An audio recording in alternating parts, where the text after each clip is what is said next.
This example is one of the more straightforward of our average atomic mass calculations because we're given both the percent abundances and both of our atomic masses and are asked to determine the average atomic mass. So we're really just using our average atomic mass equation at face value.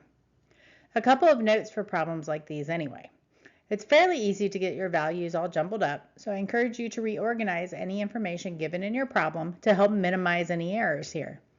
I'm going to reorganize everything in a minute so that you have a better idea of what I mean by this.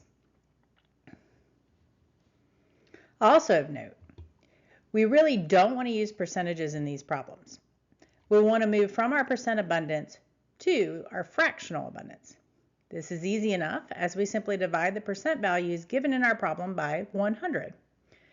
You'll know if you miss this step because your final answer will be way higher than either of the atomic masses given in the problem. So this is a fairly visible error, but it's still worth noting as it's a pretty common mistake.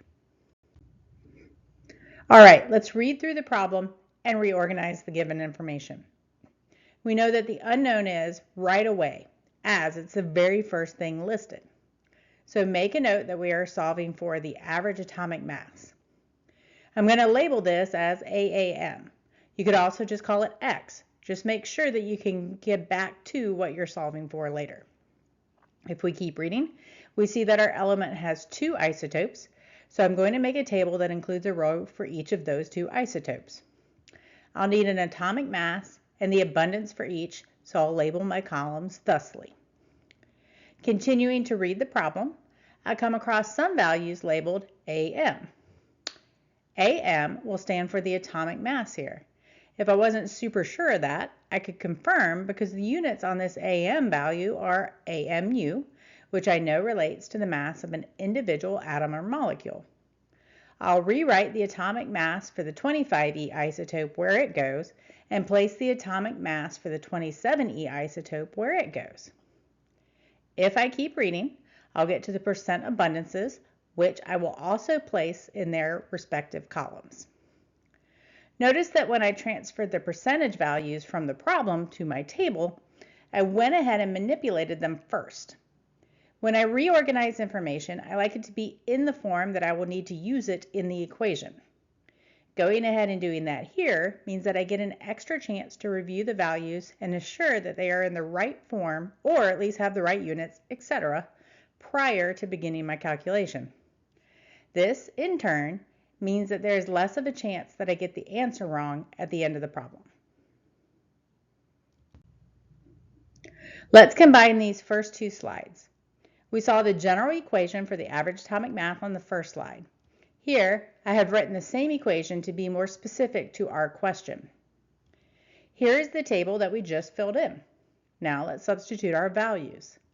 I built in some fairly detailed animations so you can follow for the first equation through the table to the second equation. If you're having trouble seeing what goes where, I would probably watch the video once first, then rewind the video a touch, and then start writing things down. The atomic mass of the 25E isotope is 25.014 atomic mass units. The fractional abundance of the 25E isotope is 0.7522.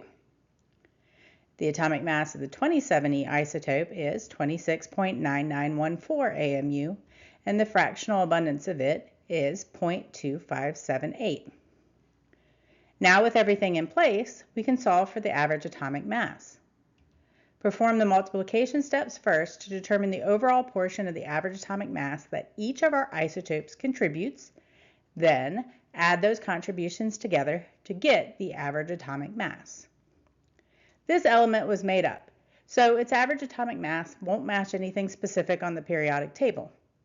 But if you happen to be working with known isotopes of a known element, you could double check your answers by finding the average atomic mass for your element on the periodic table.